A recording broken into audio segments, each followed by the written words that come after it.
Millonario pide taco. Su exesposa le da una nota que lo deja paralizado, el encuentro que congela la sangre. Emilio Villarreal no levantó la vista de su teléfono cuando el plato de cerámica tocó la mesa de madera. Su mente estaba a kilómetros de aquel café en Guadalajara, calculando los millones de su próxima fusión empresarial. Era un hombre que había construido un imperio sobre las cenizas de su propia ruina, endurecido, frío, implacable. Su orden, señor. La voz. Fueron solo 3 palabras, pero el mundo entero de Emilio se detuvo en seco. El aire abandonó sus pulmones. Sus dedos, que un segundo antes tecleaban con seguridad, se quedaron petrificados sobre la pantalla. Conocía esa voz. La había escuchado en sus peores pesadillas y en sus recuerdos más dolorosos durante los últimos 5 años. Levantó el rostro lentamente, sintiendo cómo un escalofrío le recorría la espina dorsal. Allí estaba ella. Isabela. No era un fantasma, no era una jugada de su mente agotada. Era de carne y hueso. Llevaba puesto un vestido rojo, sencillo, de tirantes finos, el mismo color que usó la noche en que se conocieron, cuando él no era nadie y ella lo era todo para él. Pero su rostro, Dios, su rostro había cambiado. La juventud despreocupada había sido reemplazada por una madurez forjada a golpes de sacrificio. Tenía ojeras marcadas bajo esos ojos oscuros que alguna vez lo miraron con amor ciego, y sus manos, antes suaves, ahora mostraban la aspereza del trabajo incansable. Estaba limpiando mesas. La mujer que, según él, le había robado hasta el último centavo mientras agonizaba en una cama de hospital, estaba frente a él sirviéndole un plato de tacos. Emilio quiso hablar, quiso gritarle, quiso exigirle respuestas, pero la voz se le ahogó en una garganta reseca por la impresión. El rencor acumulado durante un lustro chocó violentamente con una punzada de dolor que creía haber enterrado. Isabela no apartó la mirada. No hubo sorpresa en sus ojos, no hubo miedo. Había una intensidad devastadora, una mezcla de dolor profundo y una dignidad inquebrantable. Se inclinó ligeramente hacia él, acercándose lo suficiente para que Emilio pudiera percibir el leve aroma a vainilla que solía usar, un aroma que lo golpeó como un puñetazo en el estómago. Con un movimiento firme, Isabela no solo dejó el plato en la mesa, deslizó un pequeño papel blanco, un recibo doblado por la mitad, y lo empujó con su dedo índice hasta dejarlo exactamente frente a la mano temblorosa de Emilio. «Buen provecho, señor Villarreal», dijo ella, con un tono tan profesional y frío que cortaba más que un cuchillo. Emilio miró el papel. Su corazón latía con la violencia de un tambor desbocado. Volvió a mirar a Isabela, pero ella ya se había dado la vuelta. La vio caminar hacia otra mesa, tomar un trapo y comenzar a limpiar las migajas dejadas por otros clientes, ignorando por completo al hombre más poderoso del lugar, al hombre que alguna vez fue su esposo. Con las manos sudorosas y el pulso temblando de rabia y confusión, Emilio tomó el pequeño papel. No era la cuenta del café. Al desdoblarlo, reconoció de inmediato la caligrafía de Isabela, esa letra cursiva que tantas veces había leído en cartas de amor que terminó quemando. Las palabras escritas en tinta negra saltaron a su vista, golpeando su mente con la fuerza de un huracán. «Pagaste tu taco, pero yo pagué tu vida. Hay una dirección al reverso. Si alguna vez fuiste el hombre que amé, ve hoy mismo». Emilio sintió que el piso desaparecía bajo sus pies. La respiración se le volvió errática. «Yo pagué tu vida». La frase resonaba en su cabeza una y otra vez, chocando contra todo lo que él creía saber. ¿Qué significaba eso? Él recordaba perfectamente el día que despertó de la cirugía de emergencia, con el abdomen grapado y el alma rota al descubrir que su cuenta bancaria estaba en ceros y su esposa había desaparecido. Había maldecido su nombre 1000 veces. La había odiado con cada fibra de su ser para poder sobrevivir. Y ahora, este papel. Esta maldita nota que amenazaba con derrumbar la fortaleza de hielo que le había tomado 5 años construir. El fantasma del pasado. La visión de los tacos en el plato le revolvió el estómago. Emilio no podía tragar saliva, mucho menos probar bocado. Giró el papel bruscamente. En el reverso, escrita con rapidez, había una dirección. Era una calle en la colonia Oblatos, uno de los barrios más populares y humildes de la ciudad. Nada que ver con las zonas exclusivas donde él se movía, ni con el lujo que él asumía que ella había ido a buscar tras robarle su dinero. Un calor denso y sofocante le subió por el cuello. La ira, su vieja y confiable amiga, acudió a rescatarlo de la vulnerabilidad. Apretó la mandíbula hasta que le dolieron los dientes. Se puso de pie de golpe, empujando la silla de madera hacia atrás con un chirrido estridente que hizo girar la cabeza de un par de comensales. No le importó. Caminó a zancadas largas hacia donde estaba Isabela. Ella estaba agachada, recogiendo unos cubiertos caídos cerca de la puerta de la cocina. «¡Isabela!». La voz de Emilio salió áspera, rasgosa, cargada de un veneno que apenas podía contener. Ella se incorporó lentamente. No se encogió ante su furia. Se paró derecha, sosteniendo los cubiertos sucios contra su delantal, y lo miró directo a los ojos. El contraste era abrumador. Él con su traje de diseñador, su reloj de oro blanco marcando el tiempo de sus millones. Ella con las manos marcadas por el agua caliente y el detergente. «¿Qué es esto?», exigió él, levantando el papel a la altura del rostro de ella. «¿Es una broma macabra? ¿Una extorsión? Desapareces el peor día de mi vida, me dejas en la ruina, te llevas todo mi dinero, y 5 años después tienes el descaro de darme acertijos mientras limpias mesas». Las palabras salieron como balas, destinadas a herir, a cobrar venganza por años de humillación y dolor.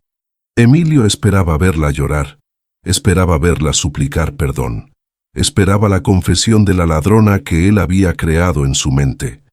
Pero Isabela no derramó una sola lágrima. Su rostro palideció levemente, pero su postura no cedió 1 milímetro. Lo miró con una compasión tan profunda, tan cargada de tristeza, que desarmó a Emilio por completo. Era la mirada de una madre viendo a un niño cometer un error irreparable. «El dinero que crees que te robé no te habría salvado, Emilio», dijo ella con la voz baja pero tan firme que silenció el ruido de los platos en la cocina cercana.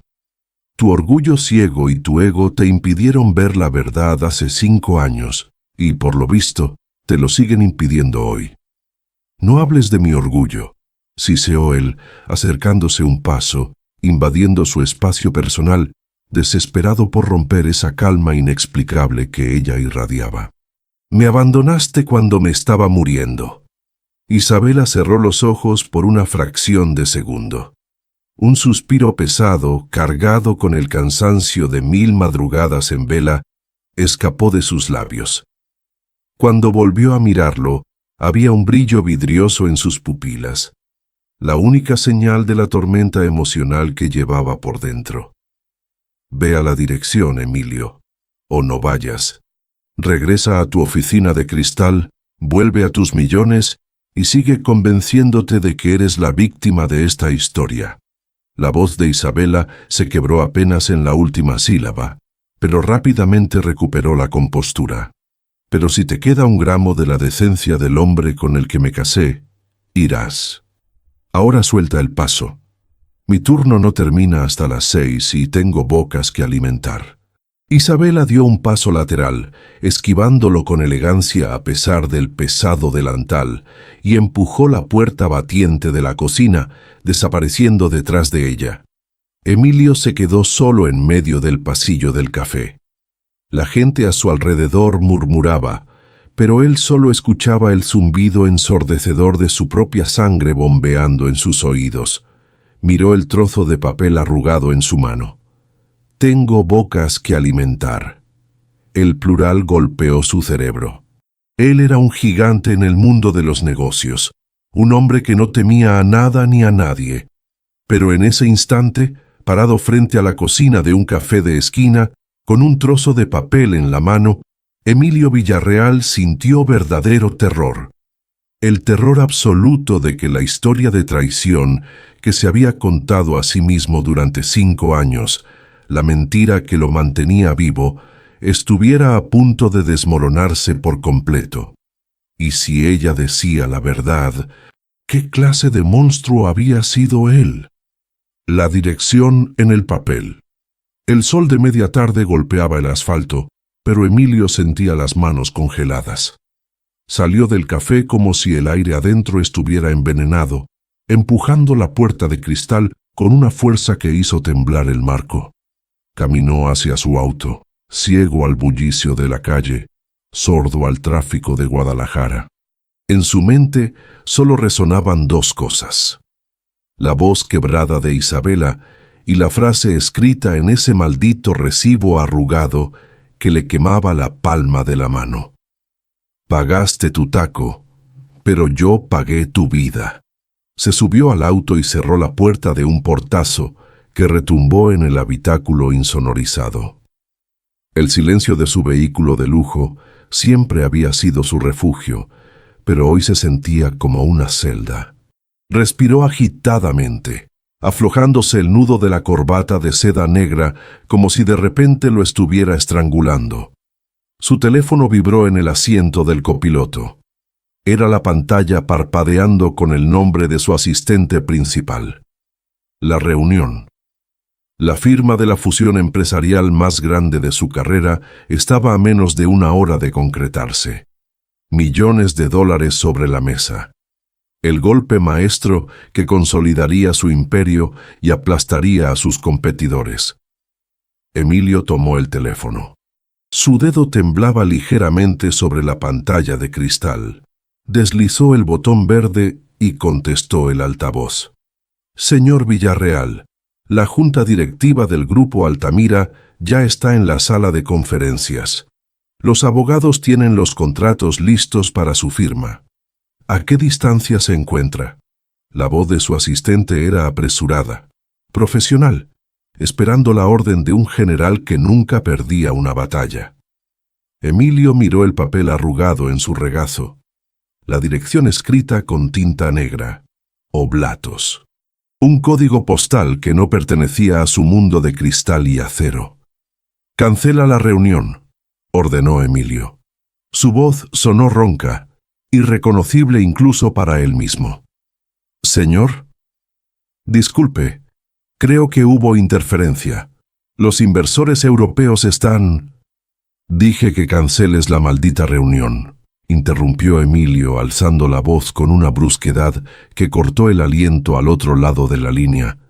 «Diles que me surgió una emergencia de vida o muerte. Diles lo que quieras, no voy a ir. Pero, señor, perderemos el acuerdo. Perderemos millones. Es el trabajo de todo el año. No me importa el dinero, cancele todo». Emilio cortó la llamada y arrojó el teléfono al asiento del copiloto. Encendió el motor. Los neumáticos rechinaron contra el pavimento cuando aceleró bruscamente, integrándose al tráfico con una desesperación que no sentía desde aquella noche de hace 5 años, cuando la ambulancia lo llevaba de urgencia al hospital mientras su cuerpo colapsaba. El trayecto hacia el oriente de la ciudad fue un descenso a una realidad que él había borrado de su memoria. Los imponentes rascacielos financieros y las avenidas arboladas fueron cediendo paso a calles estrechas, asfalto agrietado, tianguis ambulantes y cables de luz enmarañados. El contraste era un golpe en la mandíbula. ¿Qué hacía la mujer que supuestamente le había vaciado una cuenta bancaria millonaria viviendo en este lugar? Los ladrones huyen a paraísos fiscales, compran mansiones, desaparecen en el lujo. No terminan limpiando mesas por el salario mínimo ni viviendo en un barrio de clase obrera. El resentimiento que había alimentado su éxito comenzó a agrietarse. La duda, fría y punzante, se abría paso en su pecho. Frenó de golpe frente a un edificio de departamentos de concreto gastado, pintura descarapelada por el sol y rejas oxidadas. El número coincidía con el papel. Apagó el motor. El silencio dentro del auto contrastaba con la música cumbia que sonaba a lo lejos y el ruido de unos niños pateando un balón de plástico en la acera de enfrente. Emilio bajó del auto. Su traje negro impecable y sus zapatos italianos desentonaban violentamente con el polvo de la calle. Caminó hacia la entrada del edificio. No había recepción, no había seguridad, solo un pasillo oscuro que olía a humedad y a comida casera. Subió las escaleras de cemento, sus pasos resonando pesadamente. Piso 2, piso 3, piso 4. Departamento 4B. Se detuvo frente a la puerta. Era una puerta de madera vieja, con la perilla metálica desgastada. Levantó el puño para tocar, con los nudillos tensos, listo para exigir respuestas, listo para desenmascarar cualquier mentira que Isabela hubiera preparado. Pero antes de que sus nudillos tocaran la madera, se dio cuenta de algo. La puerta no estaba cerrada del todo. Estaba entreabierta apenas un par de centímetros, dejando escapar una tenue franja de luz amarillenta y un sonido constante, rítmico. Un zumbido eléctrico. Emilio empujó la puerta lentamente. Los goznes chillaron, quejándose por la falta de aceite. El orgullo que lo había llevado hasta ahí se evaporó de repente, reemplazado por un vacío en el estómago que le robó el aliento. Un par de ojos familiares. El departamento era minúsculo. El área principal apenas tenía espacio para una pequeña mesa de plástico con 2 sillas desparejadas, una cocina de 2 quemadores y un sofá gastado cubierto por una manta tejida. No había lujos. No había joyas ocultas. No había rastro de los millones que él juraba que ella le había robado. El lugar estaba impecablemente limpio, pero respiraba carencia en cada rincón. Olía a caldo de pollo barato y, extrañamente, a alcohol medicinal. El zumbido eléctrico que había escuchado desde el pasillo provenía de una máquina conectada junto al sofá. Un nebulizador. ¿Isabela? Ya te dije que dejaras la puerta bien cerrada, mija. Los vientos andan fuertes y el niño... La voz no era de Isabela, era de una mujer mayor. Emilio dio un paso hacia el interior, sintiéndose como un intruso en un mundo sagrado. Desde la pequeña cocina apareció una mujer de unos 60 años, secándose las manos en un delantal a cuadros. Tenía el cabello canoso recogido en un chongo y el rostro surcado de arrugas bondadosas. Al ver a Emilio, la mujer se detuvo en seco. Sus ojos recorrieron el traje caro, la postura rígida y el rostro pálido del empresario. «¡Ay, Dios santo! Usted perdone, señor», dijo la mujer, dando un paso atrás por puro instinto de intimidación ante la figura de poder que Emilio proyectaba. Me asustó. ¿Buscaba a alguien? El dueño del edificio no viene hasta el sábado para la renta. Isabelita dejó el dinero contado en la mesa. No nos vamos a atrasar, se lo juro. Emilio no podía procesar las palabras. ¿La renta? ¿Isabela contando centavos para no atrasarse en la renta? No soy el dueño, logró articular Emilio, con la voz apenas como un susurro rasposo. Sentía que el nudo en la garganta lo estaba asfixiando. Busco a Isabela. Me dio esta dirección. La mujer mayor, Doña Carmelita relajó los hombros y soltó un suspiro de alivio, acercándose un poco más. Ah, ya entiendo. Usted debe ser el del seguro médico, ¿verdad? Isabelita me dijo que estaba peleando con uñas y dientes para que le aprobaran el papeleo. Pase, pase, por favor. No se quede ahí en la puerta. Yo soy Carmelita, la vecina del 4A. Le ayudo a Isabela cuidando a la criatura mientras ella dobla turno en el café. Pobrecita, se me va a matar de cansancio un día de estos trabajando tanto, pero ya sabe cómo son las madres. Por un hijo uno da hasta la última gota de sangre. La palabra hijo cayó sobre Emilio como un yunque de 500 kilos. El mundo dejó de girar. El tiempo se congeló. El corazón de Emilio dio un vuelco tan violento contra sus costillas que sintió un dolor físico real, agudo y punzante en medio del pecho. ¿Hijo? De repente, un acceso de tos húmeda y profunda cortó el aire del departamento. El sonido provenía del pequeño sofá. Emilio giró la cabeza tan rápido que el cuello le crujió. Detrás de la mesa de plástico, sentado en el suelo sobre una alfombra de foamy desgastada, había un niño. No tendría más de 5 años. Estaba de espaldas a la puerta, jugando con unos bloques de madera descoloridos. Llevaba puesta una pijama de franela que le quedaba un poco grande y una mascarilla de plástico transparente colgaba de su cuello, conectada por un tubo largo al nebulizador que zumbaba sin parar. Doña Carmelita caminó apresurada hacia él, tomando un pañuelo de la mesa. «Ya voy, mi niño, ya voy. Despacio, Joaquín. Respira despacio como te enseñó el doctor», dijo la mujer, arrodillándose junto al pequeño y frotándole la espalda con ternura. «Ándale, tose, sácalo todo». Joaquín. Ese era el nombre que Emilio había elegido. El nombre de su abuelo. El nombre que él y Isabela habían discutido en broma durante su luna de miel, cuando la vida era perfecta y prometían tener 3 hijos corriendo por una casa grande. El niño tosió una vez más, apartó la mano de la vecina con la suavidad propia de un niño cansado y se giró lentamente hacia la puerta. Emilio dejó de respirar. El impacto le fracturó el alma en 1000 pedazos. No fue necesario un examen de ADN. No hubo necesidad de preguntas, ni de explicaciones, ni de firmas.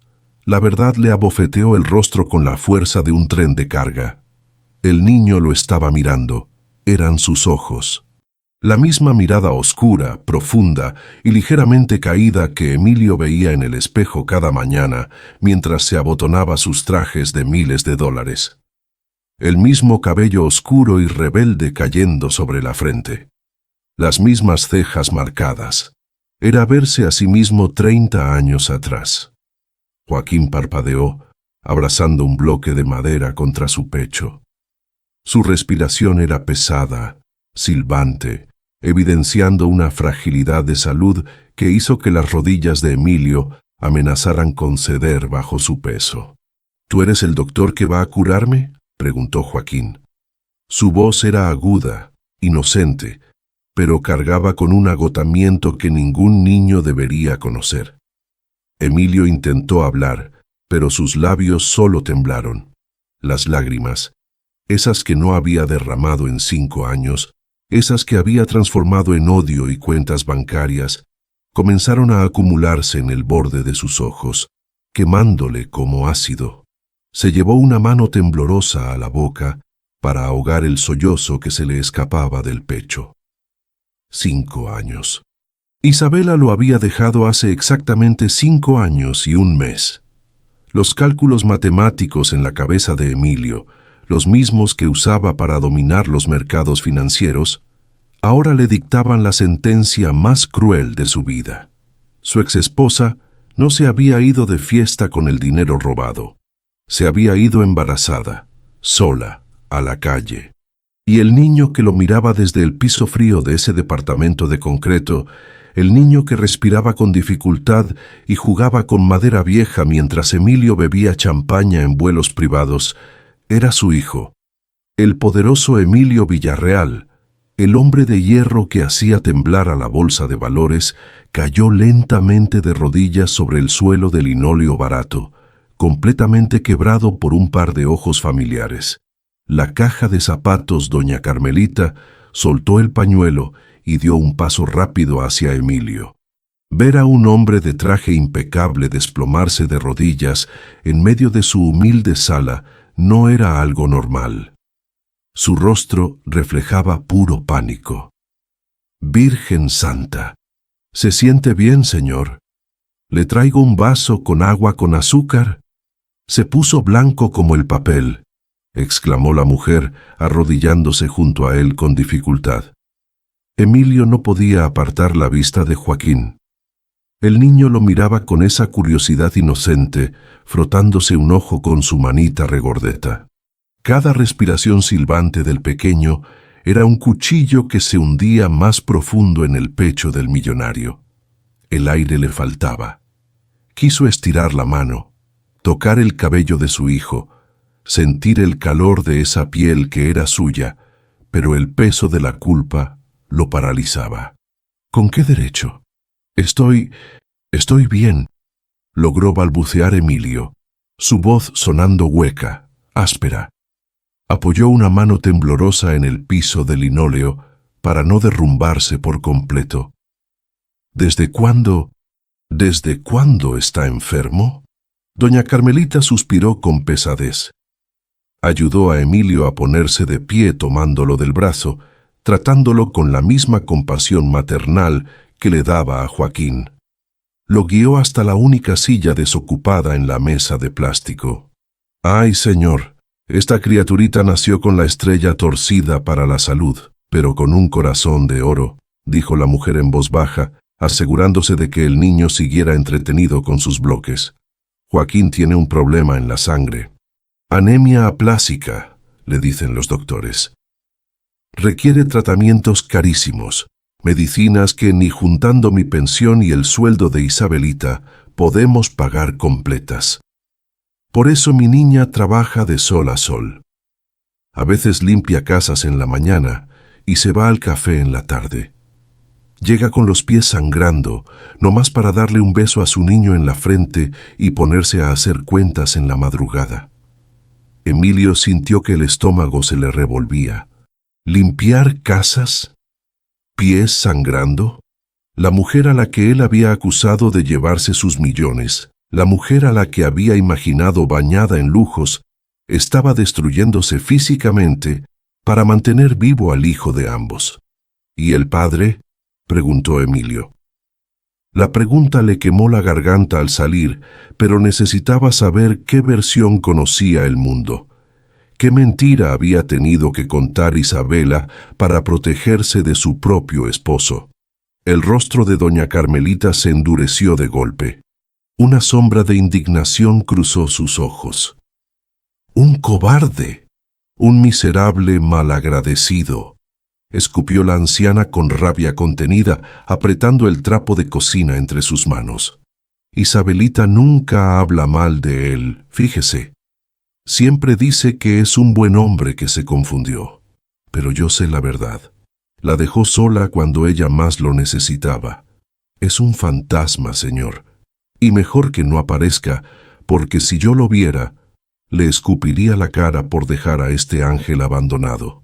Cada palabra de la anciana fue un latigazo directo al alma de Emilio. Él era el fantasma. Él era el cobarde. «Pero mire, señor del seguro», continuó Carmelita cambiando el tono a uno más urgente. «Si usted vino a ver lo de los papeles para el apoyo del hospital, le ruego que nos ayude. Isabela tiene todo en orden, guarda cada recibo, cada receta como si fuera oro. Espéreme tantito». Antes de que Emilio pudiera detenerla o aclarar quién era realmente, doña Carmelita caminó hacia un pequeño ropero de madera descolorida al fondo del pasillo. Abrió la puerta rechinante y de la parte más alta bajó una vieja caja de zapatos forrada con papel periódico. La llevó hasta la mesa y la puso justo frente a Emilio. «Aquí está la vida entera de mi muchacha. dijo la mujer, acariciando la tapa de cartón con reverencia. Ábrala. Vea usted mismo que no le mentimos. Cada centavo que ha ganado en estos 5 años está justificado ahí adentro. Yo voy a prepararle el agua con azúcar. Se sigue viendo muy pálido. Carmelita se dio la vuelta hacia la pequeña estufa. Emilio se quedó a solas con la caja. El cartón estaba desgastado en los bordes por el roce constante de las manos de Isabela. Emilio tragó saliva, sintiendo un nudo de alambre de púas en la garganta. Levantó la tapa lentamente. Dentro había decenas de sobres manila perfectamente organizados por fechas, recetas médicas, comprobantes de pago de farmacias de genéricos y análisis de laboratorio del pequeño Joaquín. Pero en el fondo de la caja, separada de los documentos del niño, había una carpeta de plástico azul. Estaba sellada con una cinta adhesiva, como si contuviera un veneno que no debía salir jamás. El instinto le gritó a Emilio que no la abriera, que se levantara, corriera de ese departamento y volviera a su vida de mentiras millonarias. Pero sus manos, movidas por una fuerza superior a su propio orgullo, arrancaron la cinta. El peso de la verdad. Emilio abrió la carpeta azul. Lo primero que vio no fue un papel de Joaquín. Fue un logotipo que conocía a la perfección. El membrete del Hospital San José. El hospital privado más caro de la ciudad. El hospital donde hace 5 años lo habían operado de emergencia a corazón abierto tras un infarto masivo provocado por el estrés de la supuesta bancarrota. Era la factura original de su cirugía. Los números al calce eran astronómicos. 4 millones de pesos. Emilio frunció el ceño, completamente desorientado. Él siempre creyó que el seguro había cubierto una parte y que la empresa había absorbido el resto antes de irse a la quiebra total. Pero al pie de la página un sello rojo dictaba «Pagado en efectivo, transferencia directa». Detrás de la factura había un segundo documento. Era una hoja notariada. Emilio comenzó a leer. Al principio, las letras le bailaban frente a los ojos por las lágrimas contenidas, pero pronto las palabras tomaron forma y se clavaron en su mente como estacas de hielo. Era un acuerdo de confidencialidad y asunción de culpa. Estaba firmado por Isabela Cárdenas. Y justo debajo, la firma elegante y soberbia de Arturo Valdés, el ex socio de Emilio. El hombre que hasta el día de hoy Emilio consideraba su amigo y mentor, el mismo que le había ayudado a levantar su nuevo imperio tras la traición de su esposa. Yo, Isabela Cárdenas, asumo la responsabilidad total por el desvío de los fondos corporativos de la empresa. Emilio dejó de respirar. A cambio de esta confesión, el señor Arturo Valdés se compromete a liquidar inmediatamente la suma total requerida para la cirugía cardiovascular de emergencia del señor Emilio Villarreal. Las manos de Emilio comenzaron a temblar con tanta violencia que la hoja produjo un crujido seco. Si la señora Cárdenas llegase a revelar la verdad sobre el verdadero autor del desfalco, el señor Valdés, el pago del hospital será cancelado inmediatamente, deteniendo los soportes vitales del señor Villarreal por falta de fondos. Asimismo, la señora Cárdenas acepta abandonar la vida del señor Villarreal y no reclamar ningún derecho conyugal en el futuro. El silencio en la habitación fue ensordecedor.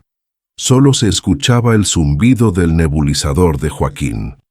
No hubo robo. No hubo traición por parte de ella. Arturo, su socio, había vaciado las cuentas. Cuando Emilio colapsó y necesitaba una cirugía de vida o muerte ese mismo día, el seguro lo rechazó por falta de pago de la prima que Arturo había robado. Isabela, desesperada, acorralada en una sala de espera viéndolo morir, no tuvo opción. El verdadero ladrón le ofreció un trato infernal. salvar la vida del hombre que amaba a cambio de cargar con la culpa de un delito que no cometió, ser odiada por él para siempre y desaparecer. Y ella aceptó. Firmó su propia sentencia de muerte social y económica. Entregó su dignidad, su matrimonio y su paz para que él pudiera seguir respirando. Emilio dejó caer los papeles sobre la mesa de plástico. Un sollozo primitivo, desgarrador y agudo, brotó desde lo más profundo de sus entrañas. No pudo contenerlo. Se llevó ambas manos al rostro, inclinándose hacia adelante, hasta que su frente tocó la fría madera de la mesa. El dolor era absoluto. Había construido su éxito sobre la sangre y el sacrificio de la mujer que estaba allá afuera, limpiando mesas por unas cuantas monedas. Mientras él compraba autos deportivos para aliviar su falso dolor, ella compraba oxígeno para el hijo que él ni siquiera sabía que tenía. Mientras él brindaba con Arturo Valdés en cenas de gala, el verdadero demonio que le robó su empresa y su familia, Isabela, tragaba humillaciones y hambre. «Señor», la voz de doña Carmelita sonó asustada desde la cocina al escuchar el llanto del hombre de traje. Emilio no le respondió. Levantó el rostro, con los ojos inyectados en sangre y empapados en lágrimas. Miró de nuevo a Joaquín. El niño se había quitado la mascarilla y lo observaba con preocupación genuina, inclinando la cabeza.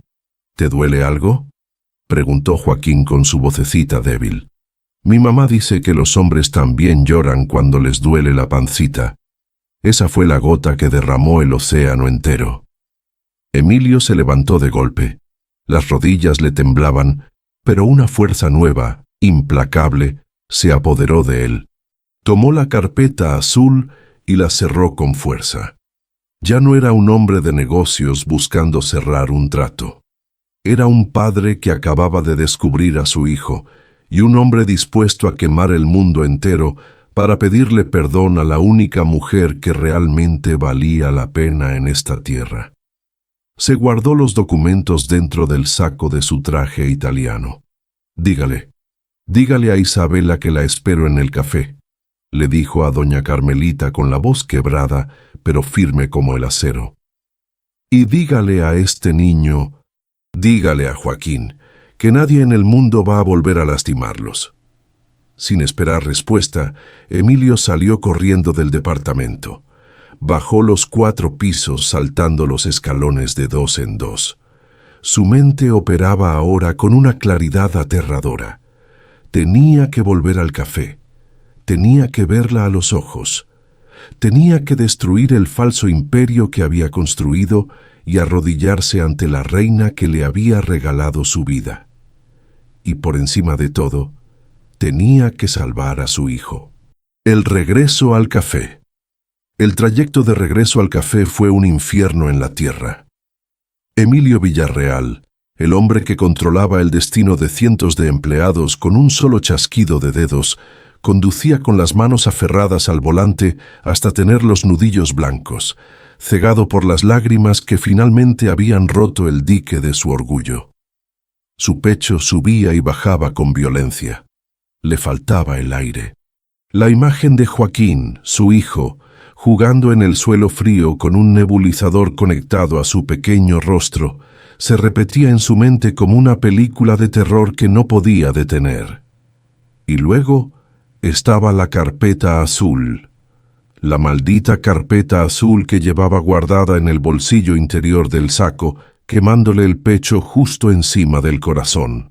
El corazón que seguía latiendo únicamente porque la mujer, a la que él había odiado y maldecido durante 5 años, había vendido su alma, su nombre y su futuro al verdadero diablo de esta historia, Arturo Valdés.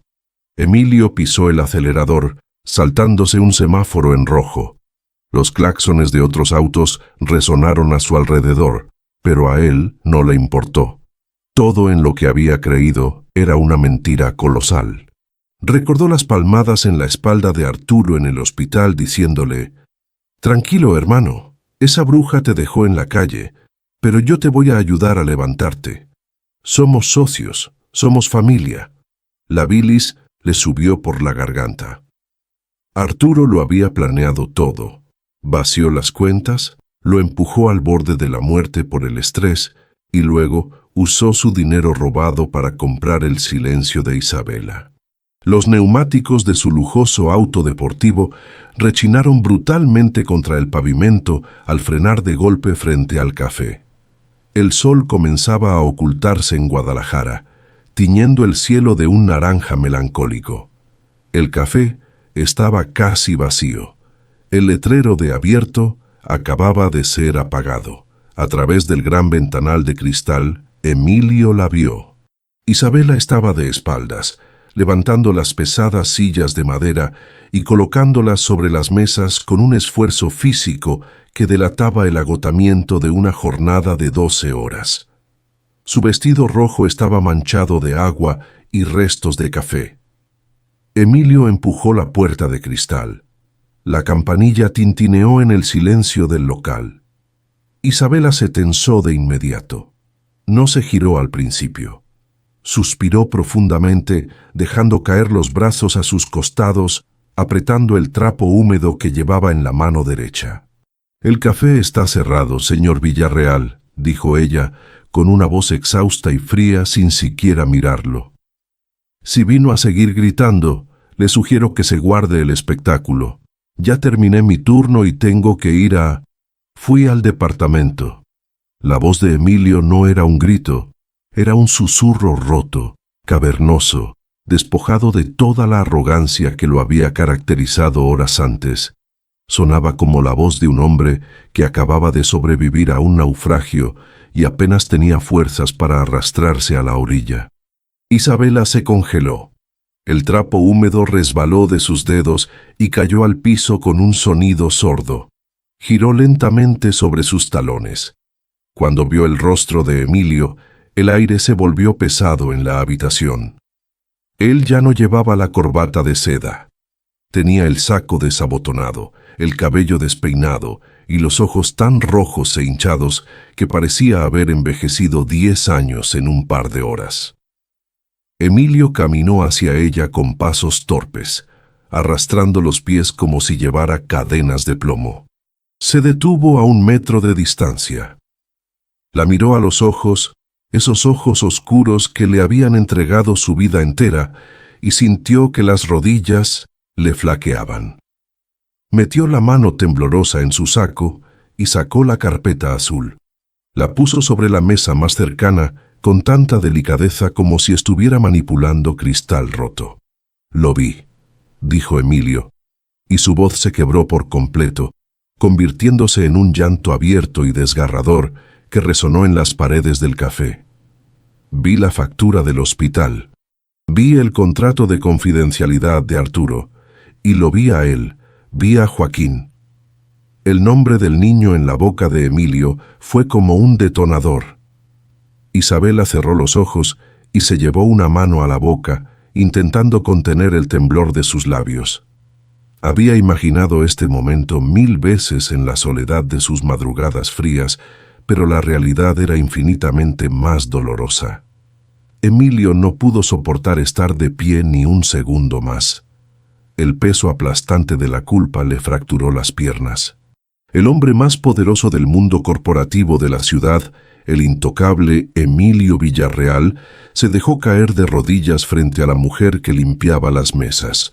Aferró el borde del delantal de Isabela con ambas manos, escondiendo el rostro contra su vientre, llorando con la desesperación de un niño perdido.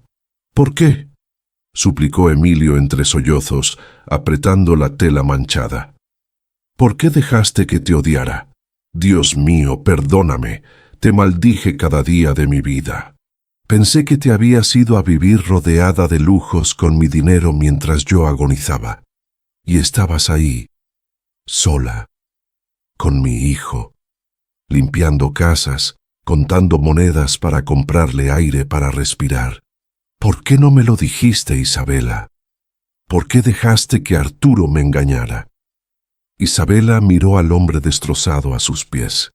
Sus manos, ásperas y lastimadas por el detergente, se quedaron suspendidas en el aire por un instante, dudando si acariciar el cabello oscuro de Emilio o apartarlo con violencia.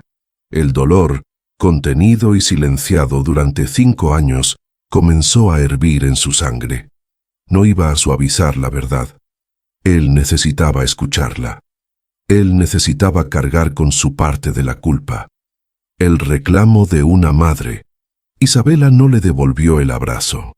En lugar de eso, dio un paso hacia atrás, obligando a Emilio a soltar su delantal.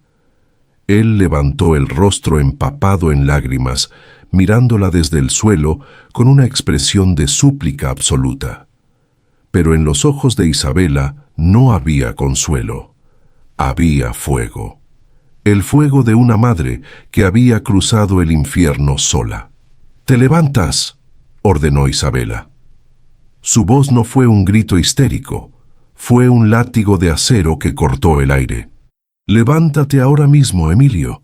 No te atrevas a arrodillarte frente a mí buscando absolución rápida. No voy a limpiar tu conciencia como limpio estas mesas. Ponte de pie».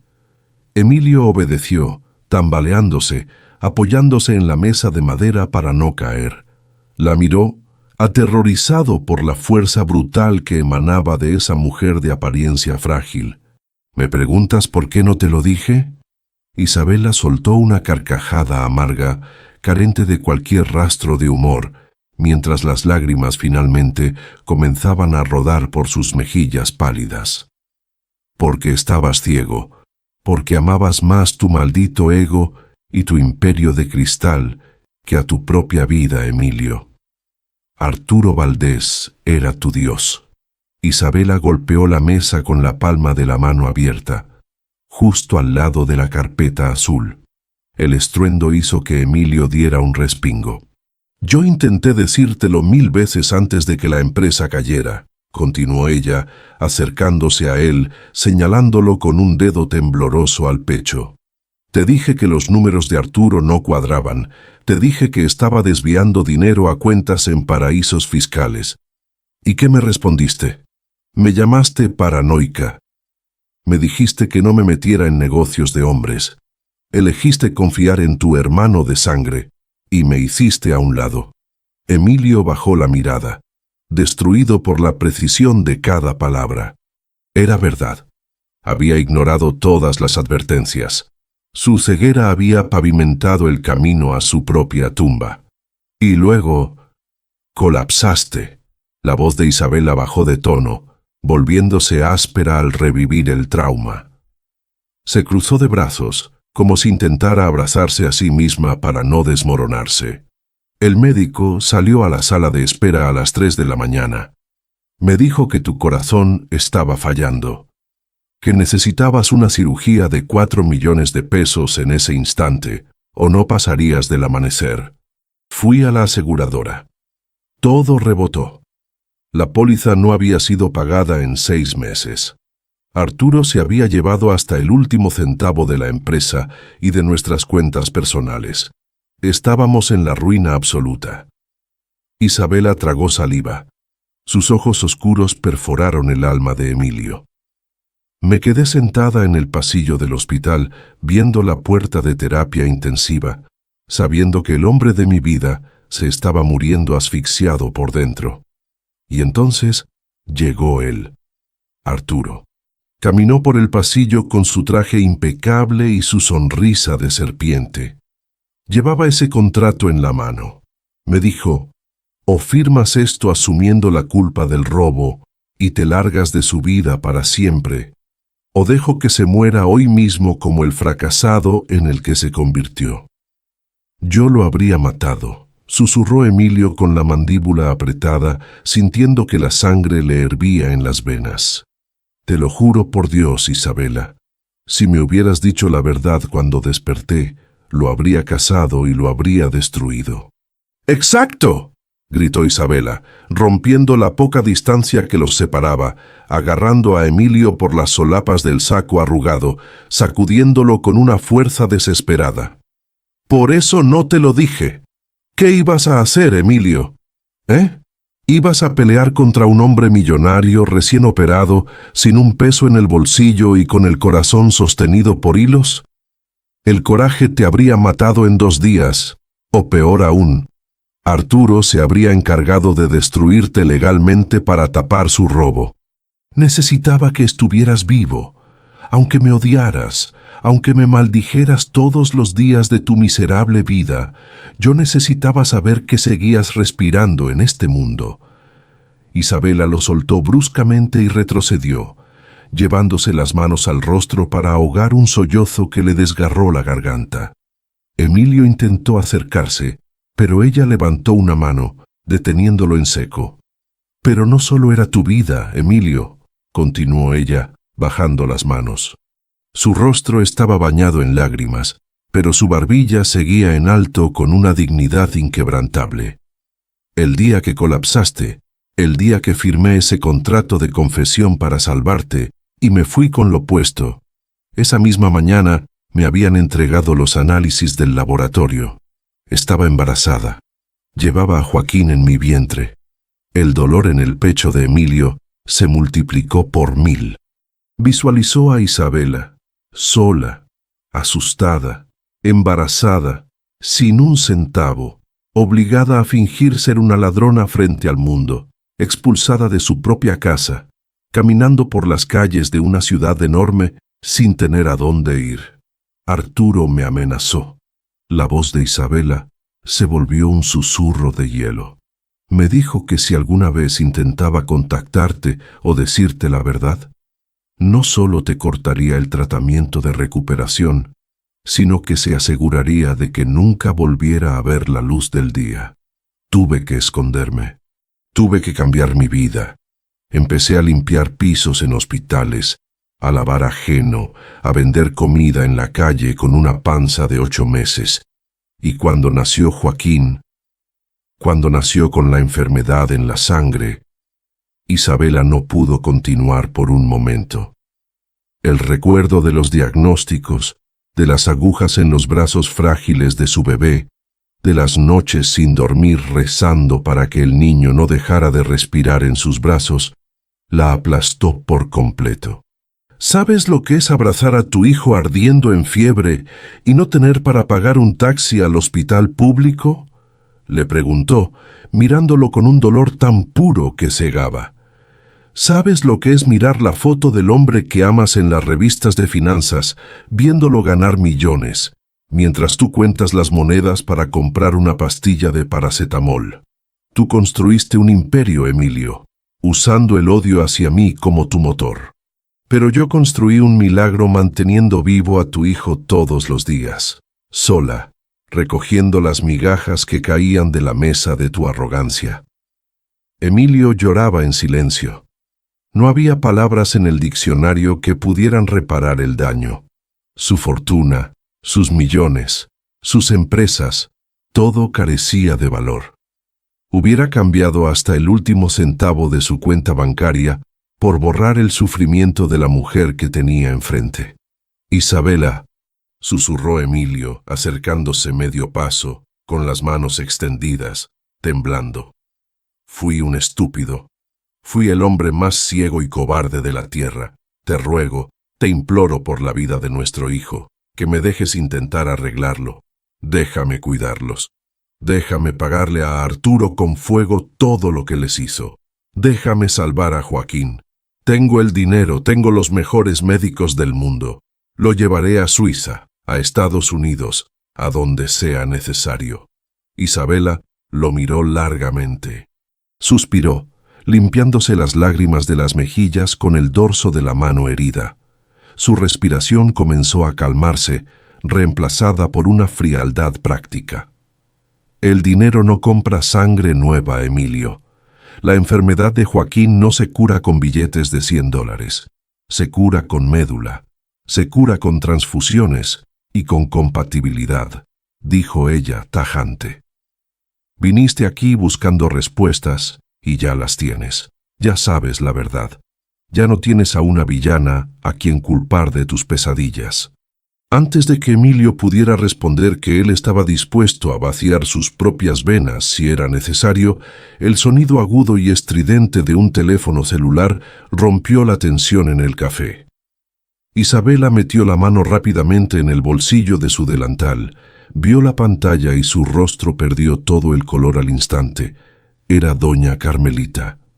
Y doña Carmelita nunca llamaba a menos que fuera una emergencia extrema. Contestó el teléfono.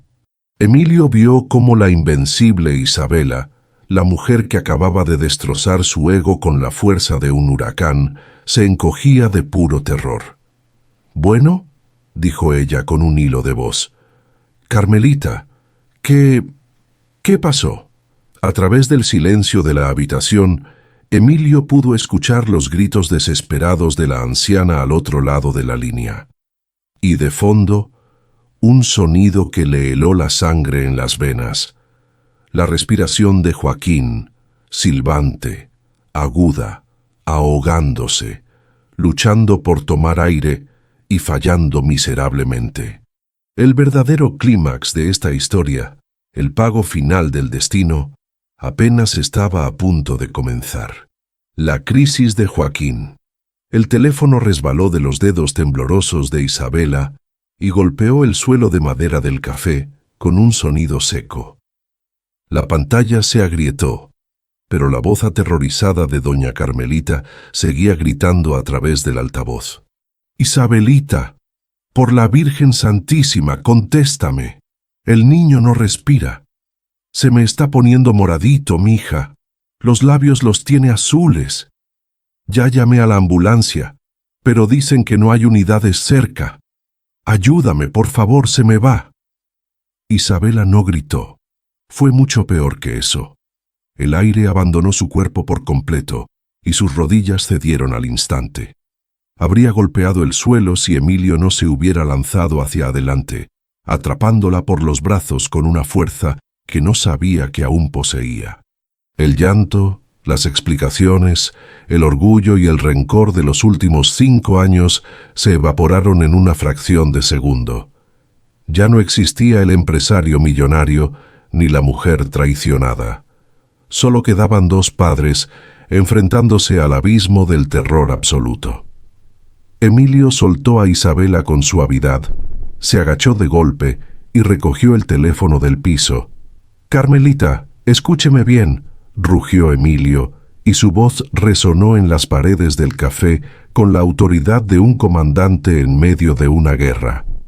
«Soy Emilio, el hombre del departamento. Abra la puerta y baje al niño a la calle ahora mismo. Cárguelo. Llego en menos de 5 minutos. No espere a la ambulancia, nosotros vamos por él». «Sí, señor. Dios se lo pague, apúrense», sollozó la anciana antes de que la llamada se cortara bruscamente. Emilio se giró hacia Isabela. Ella estaba paralizada, con los ojos muy abiertos y la respiración cortada, atrapada en el pánico que solo una madre a punto de perder a su hijo puede comprender. Emilio no lo pensó. La tomó de la mano, entrelazando sus dedos con los de ella por primera vez en 5 años. El tacto fue como una descarga eléctrica que los devolvió a la realidad. «Isabela, mírame», le gritó él, sacudiéndola levemente. «Mírame a los ojos. No se va a morir. Te juro por mi propia vida que Joaquín no se va a morir hoy. Camina». Tiró de ella y salieron corriendo del café. La noche había caído sobre Guadalajara.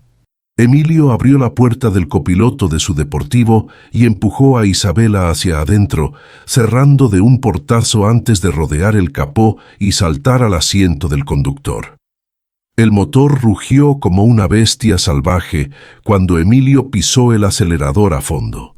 Los neumáticos escupieron humo y el auto salió disparado hacia la avenida principal. El trayecto fue un borrón de luces rojas, claxones furiosos y maniobras suicidas. Emilio conducía con una mano en el volante, esquivando el tráfico pesado con una precisión nacida de la desesperación absoluta. Con la otra mano, tomó su teléfono, lo conectó al sistema del auto y marcó un número de emergencia privado. «Hospital San José, Urgencias. Habla el doctor Montes, contestó una voz profesional al segundo tono. Montes, soy Emilio Villarreal, gritó Emilio por encima del rugido del motor, saltándose un camellón para evitar un embotellamiento. Prepárame la mejor sala de choque que tengas. Avisa al banco de sangre, moviliza a tu equipo de hematología pediátrica ahora mismo. Señor Villarreal, ¿qué sucede? ¿Es usted? Es mi hijo. La voz de Emilio se quebró, pero no bajó el volumen. Tiene 5 años, anemia aplásica severa, crisis respiratoria aguda. Llego en 7 minutos. Si no hay un maldito ejército de médicos esperando en la puerta cuando yo llegue, te juro que compro el hospital mañana mismo y los despido a todos. Cortó la llamada. Isabela sollozaba a su lado, con las manos apretadas contra el rostro, rezando en un murmullo frenético e ininteligible. Emilio extendió su mano derecha y apretó la rodilla de Isabela, intentando transmitirle una fuerza que él mismo sentía desmoronarse. Llegaron a la calle de Oblatos derrapando, levantando una nube de polvo frente al viejo edificio de departamentos. No hizo falta buscar. Doña Carmelita estaba en la acera, descalza, llorando a mares bajo la luz amarilla de un poste de luz, sosteniendo el pequeño cuerpo inerte de Joaquín en sus brazos. Emilio frenó de golpe, pateó la puerta del auto y salió corriendo antes de que el vehículo se detuviera por completo. Isabela salió detrás de él, gritando el nombre de su hijo. Cuando Emilio llegó hasta la anciana y tomó al niño, sintió que el mundo se le venía encima. Joaquín no pesaba nada. Era como sostener a un pajarito herido. El rostro del pequeño estaba horriblemente pálido, casi translúcido, y sus labios tenían un tono violáceo aterrador. Su pecho subía y bajaba en espasmos irregulares, luchando por encontrar una gota de oxígeno en sus pulmones colapsados. «Mi amor, Joaquín, mami está aquí», gritó Isabela, acariciando el rostro helado de su hijo, besando su frente empapada en sudor frío. «Sube al auto. Atrás, sosténlo», ordenó Emilio, entregándole el frágil cuerpo a su madre. Isabela se acomodó en el asiento trasero, abrazando a Joaquín contra su pecho, acunándolo, intentando darle su propio calor. Emilio volvió al volante. Le lanzó una última mirada de agradecimiento a doña Carmelita, quien rezaba de rodillas en la acera, y aceleró de nuevo hacia la zona financiera. El silencio dentro del auto era más ensordecedor que las sirenas que no tenían. Solo se escuchaba el llanto contenido de Isabela y el silbido agónico de la respiración de Joaquín. Emilio miró por el espejo retrovisor. Vio a la mujer que amaba abrazando al hijo que no conocía. Sintió el peso aplastante del tiempo perdido, de las sonrisas que no vio, de los primeros pasos en los que no estuvo presente por culpa de un orgullo envenenado por las mentiras de su socio. Miró el rostro azulado de Joaquín y un juramento de sangre se formó en su alma. No le importaban sus empresas, no le importaban sus millones. Si la muerte venía a buscar a su hijo esta noche, tendría que pasar por encima de él primero. En la sala de espera, las puertas automáticas del área de urgencias del Hospital San José se abrieron de par en par. Emilio entró corriendo con Joaquín en brazos, escoltado por Isabela, quien se aferraba a la pequeña mano de su hijo. Tal como Emilio había exigido, un equipo de 6 médicos y enfermeras ya los esperaba con una camilla lista. «En paro inminente», gritó el doctor Montes al ver el color del niño, arrebatándolo de los brazos de Emilio con urgencia profesional. «Mascarilla de oxígeno a 15 litros. Preparen acceso intravenoso, rápido. Sus venas están colapsando». Isabela intentó seguir a la camilla mientras cruzaban las pesadas puertas abatibles de la sala de choque, pero 2 enfermeras le cerraron el paso, deteniéndola con firmeza pero con compasión. «Señora, no puede pasar. Tienen que dejarnos trabajar. Salvaremos a su hijo, pero necesitamos espacio, dijo una de ellas, empujándola suavemente hacia la sala de espera. Las puertas se cerraron de golpe, aislando el caos médico y dejando a Emilio y a Isabela solos en el pasillo esterilizado y brillante del hospital privado. El contraste era brutal. Hacía 5 años, en este mismo edificio, en este mismo piso, Isabela había estado de pie, completamente sola, recibiendo la noticia de que Emilio se moría. Había sido en estos mismos pasillos fríos donde Arturo Valdés la había arrinconado, obligándola a vender su dignidad para pagar la cirugía de su esposo. Y ahora, el destino, con su cruel sentido de la simetría, los había traído de vuelta al punto de partida. Isabela colapsó. Las piernas no la sostuvieron más y se dejó caer de rodillas sobre el piso de mármol blanco, soltando un llanto que desgarraba el alma. Era el sonido del terror puro, el grito primitivo de una madre a la que le están arrancando la mitad del corazón. Emilio no dudó un segundo. Se dejó caer a su lado en el suelo. Ya no le importaba su traje arrugado, ni su prestigio, ni quién pudiera verlo. Envolvió a Isabela en sus brazos, apretándola contra su pecho con una desesperación feroz. Ella no lo rechazó.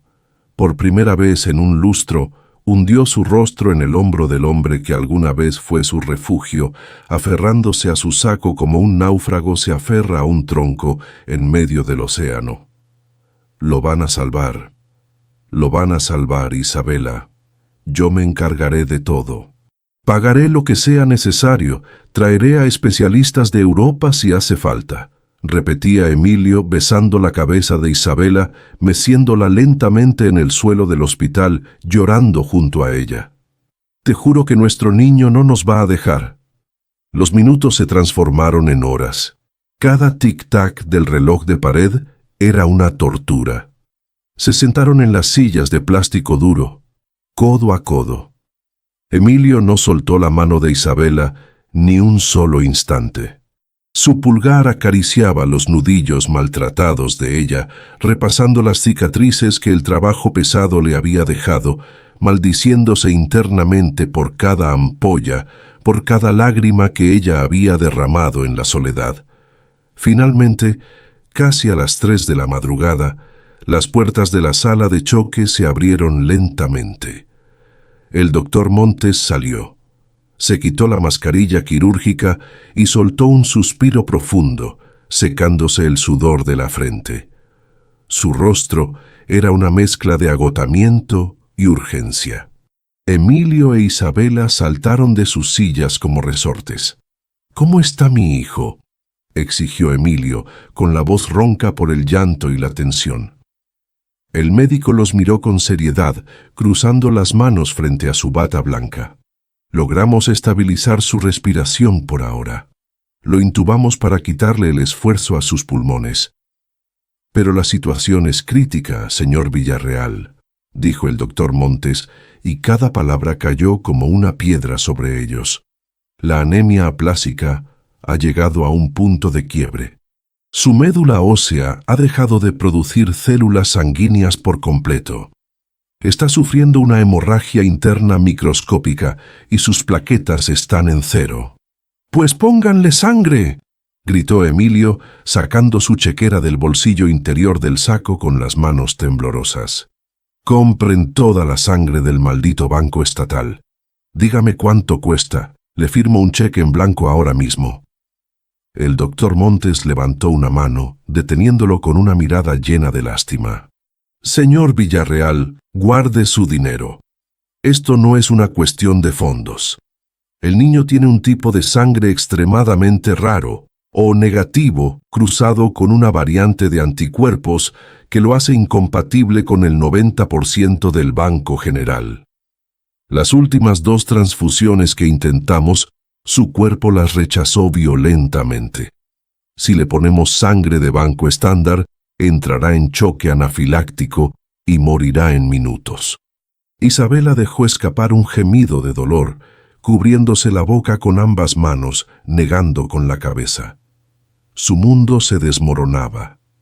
Necesita una transfusión directa, fresca, y de un donante con un nivel de compatibilidad genética casi perfecto, continuó el médico, hablando rápido, consciente de que el tiempo se agotaba.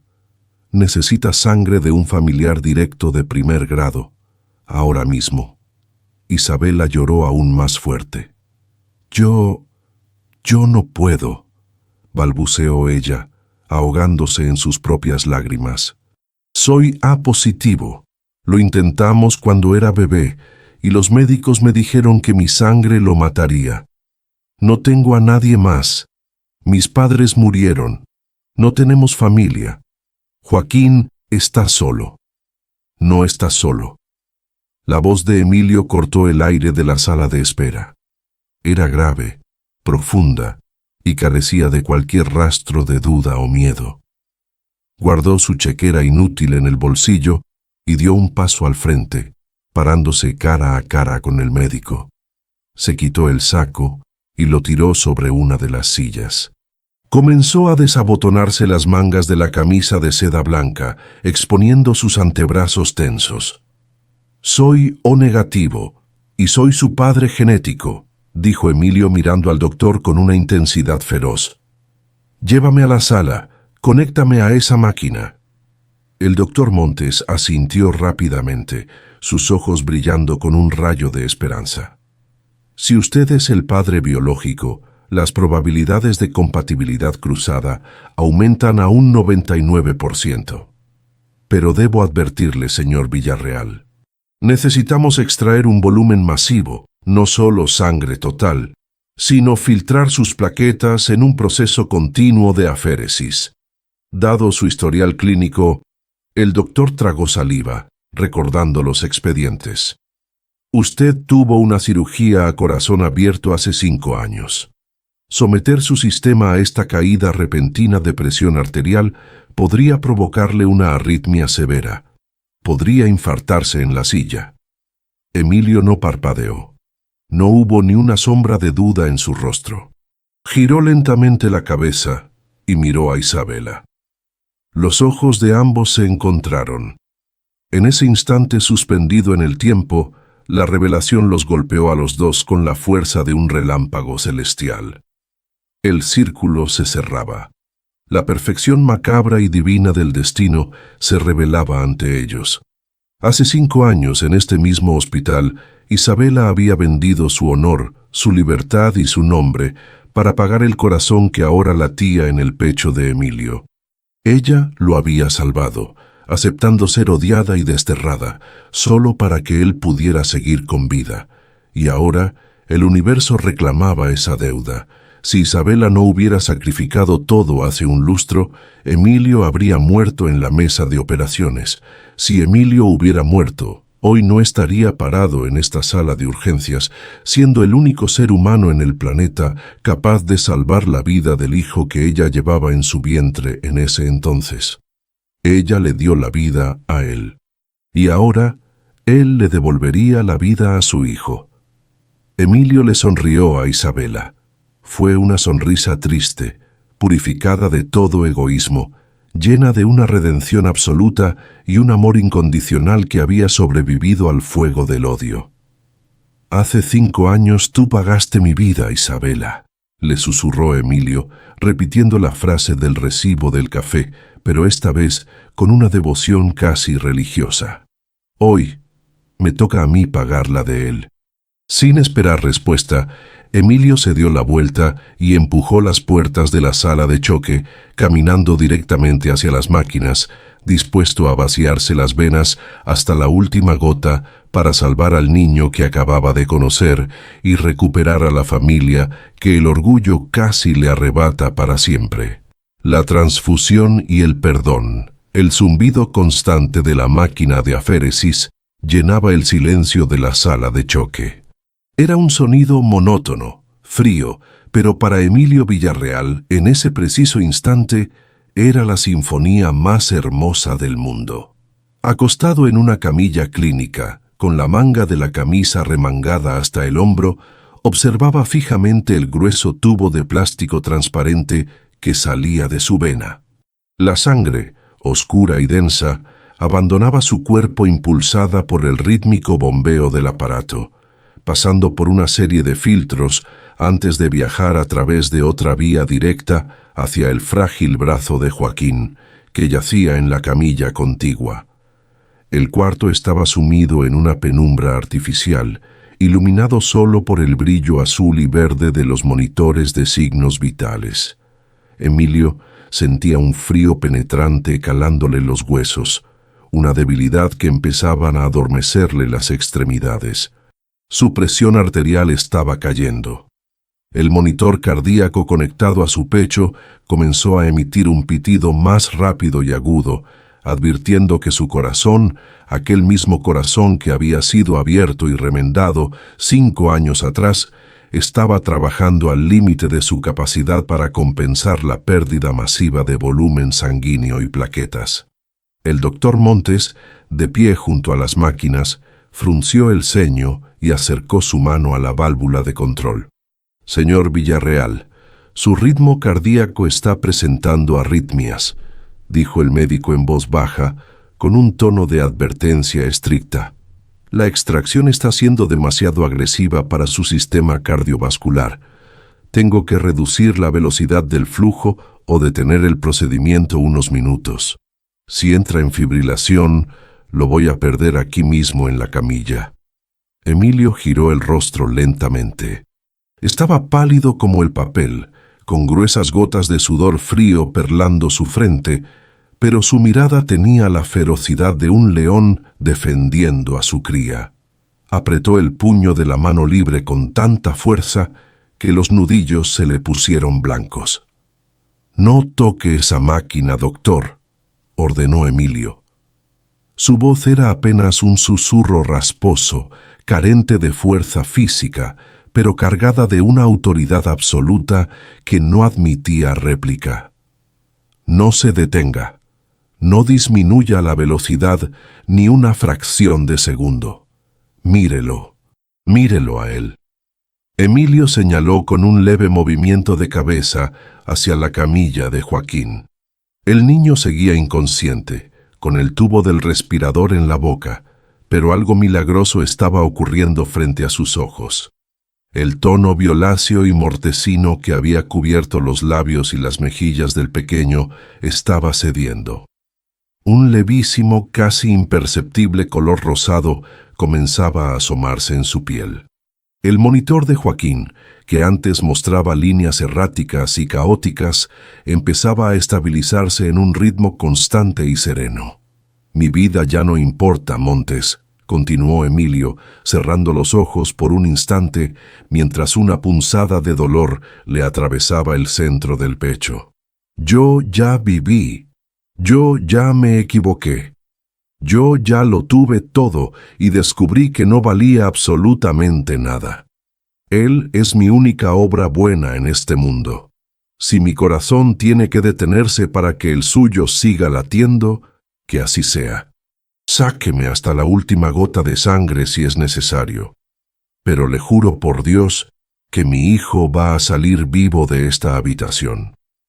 El médico retiró la mano de la válvula, asintiendo con un respeto silencioso ante el sacrificio absoluto de un padre. De repente, las puertas abatibles de la sala se abrieron con lentitud. Isabela entró, vestida con una bata esterilizada de hospital, con una mascarilla cubriéndole la mitad del rostro. Sus ojos, enrojecidos e hinchados por el llanto incesante, barrieron la habitación hasta detenerse en la escena. Vio la sangre de Emilio fluyendo hacia Joaquín. Vio el rostro demacrado de su exesposo, entregando literalmente su esencia vital para reparar el daño que el destino y la maldad de otros habían causado.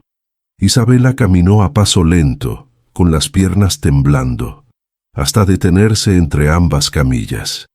Miró a su hijo, acarició su frente febril y comprobó con sus propios ojos el milagro de la vida regresando a ese pequeño cuerpo. Luego se giró hacia Emilio, Él abrió los ojos al sentir la presencia de ella. Sus miradas se cruzaron, ya sin barreras, sin orgullo, sin escudos de vanidad ni rencores pasados. Estaban desnudos en su humanidad más pura. Isabela extendió su mano, áspera por el trabajo duro, y tomó con delicadeza la mano libre de Emilio. Él entrelazó sus dedos con los de ella, aferrándose a su calor como si fuera la única cuerda que lo mantenía atado a este mundo. «Isabela», susurró Emilio, con lágrimas silenciosas resbalando por sus sienes hacia la almohada blanca. «Perdóname». Fue una súplica nacida desde el fondo de su alma rota. «Perdóname por haber sido tan ciego», continuó con la respiración entrecortada por la debilidad. «Perdóname por haber creído las mentiras de un cobarde en lugar de confiar en la mujer que dormía a mi lado. Perdóname por cada lágrima que derramaste sola en la madrugada, por cada humillación que tragaste limpiando los pisos de otros, por cada vez que tuviste hambre para que a nuestro hijo no le faltara medicina.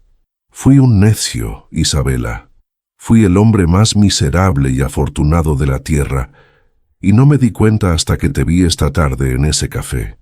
Isabela apretó la mano de Emilio, acercando su rostro a él. Retiró su propia mascarilla para que él pudiera ver su rostro por completo. No había odio en sus ojos oscuros, ni resentimiento, ni deseo de venganza. Solo había una profunda, inmensa y liberadora paz. El peso de 5 años de soledad y secreto finalmente se había levantado de sus hombros.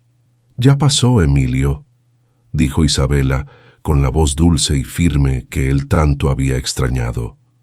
«La pesadilla terminó esta noche. Ya no hay culpas. Tú me salvaste el alma cuando te conocí, y yo te salvé la vida hace 5 años. Hoy, tú le estás devolviendo la vida a nuestro hijo. Estamos a mano. El destino nos cobró caro, pero ya pagamos la deuda». Emilio sollozó en silencio, sintiendo que una enorme losa de hielo se derretía en su pecho, dándole paso a una luz cálida y sanadora. «No te merezco», balbuceó él cerrando los ojos, sintiendo que el cansancio finalmente lo vencía. «No merezco a Joaquín, pero si Dios me permite salir de esta cama, te juro que pasaré el resto de mis días intentando ser el hombre que ustedes necesitan. No el empresario, no el millonario, solo un padre, solo tu esposo». Isabela se inclinó y depositó un beso suave, cálido y lleno de perdón en la frente sudorosa de Emilio. «Solo descansa ahora», le susurró ella al oído. «Nuestro hijo te va a necesitar despierto para jugar mañana. Yo estaré aquí. No me voy a ir. Nunca más». Con esas palabras resonando como un bálsamo celestial en su mente, el monitor cardíaco de Emilio se estabilizó milagrosamente. Su cuerpo, relajado por la absolución del perdón y el amor incondicional, aceptó el proceso. Mientras la sangre fluía, sanando al pequeño Joaquín, Emilio Villarreal se dejó llevar por el agotamiento, sabiendo por primera vez en su vida que, sin importar cuánto dinero hubiera en su cuenta bancaria, en ese cuarto de hospital era el hombre más inmensamente rico del universo. Una familia completa, semanas después. La cálida luz del sol de mediodía bañaba las calles de Guadalajara, filtrándose a través de los grandes ventanales del mismo café donde, hace apenas un mes, el mundo de Emilio había colapsado y renacido al mismo tiempo. El aire olía a café recién molido, a canela y a pan horneado. Pero la escena dentro del lugar era radicalmente distinta. No había trajes negros de diseñador, ni miradas frías, ni tensiones que cortaban la respiración. En la mesa más iluminada del fondo, cerca del cristal que daba a la calle arbolada, estaba sentado Emilio. Llevaba puesta una sencilla camisa de lino azul claro, arremangada hasta los codos, y unos pantalones de algodón cómodos.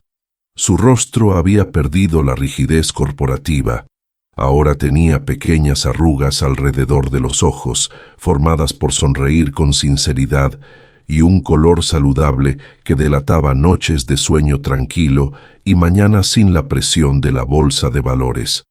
La justicia había hecho su trabajo en silencio. Semanas atrás, Emilio había entregado la carpeta azul de Isabela a su equipo legal. Arturo Valdés no tuvo tiempo ni de empacar sus maletas. Las pruebas de fraude, extorsión agravada y desfalco corporativo lo enviaron directamente a una prisión federal, despojándolo de cada centavo que había robado. Emilio recuperó el control total de sus empresas, pero algo fundamental había cambiado en su interior. Delegó la dirección general, vendió sus acciones mayoritarias y creó un fideicomiso multimillonario dedicado exclusivamente a la investigación y tratamiento gratuito de niños con anemia aplásica en hospitales públicos. El imperio de cristal se había transformado en un legado de esperanza. Frente a Emilio no había una mujer limpiando mesas. Estaba Isabela. Llevaba un vestido amarillo primaveral, con el cabello suelto cayendo en cascada por sus hombros.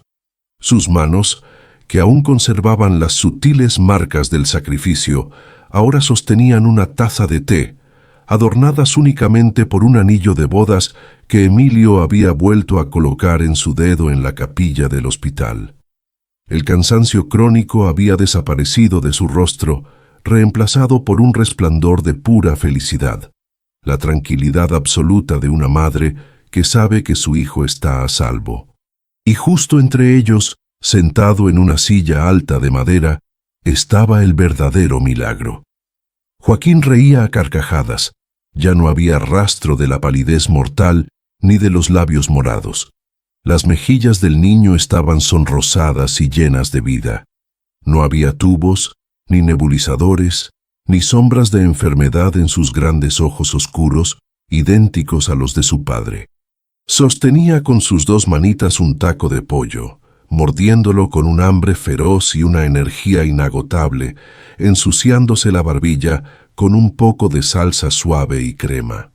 Emilio lo miraba fascinado, apoyando el codo en la mesa y descansando la barbilla en la mano. Para él, ver a su hijo comer, ver su pecho subir y bajar sin esfuerzo alguno, era un espectáculo 1000 veces más asombroso que cualquier gráfico de ganancias financieras. Joaquín soltó una carcajada cuando un poco de aguacate se le resbaló y cayó sobre su plato. «Papá, se me cayó el arbolito verde», gritó el niño con entusiasmo, señalando el pedazo de aguacate. La palabra «papá» hizo que a Emilio se le iluminara el rostro por completo. Cada vez que Joaquín lo llamaba así, sentía que su corazón, aquel que Isabela había salvado años atrás, latía con un propósito nuevo y sagrado. «No te preocupes, campeón, aquí hay más», respondió Emilio con una sonrisa ancha, tomando una servilleta de papel y limpiando con infinita ternura la mejilla sucia de Joaquín. «Come todo lo que quieras. Tienes que recuperar fuerzas, porque este fin de semana te voy a enseñar a patear un balón de verdad en el jardín, no en un pasillo de concreto».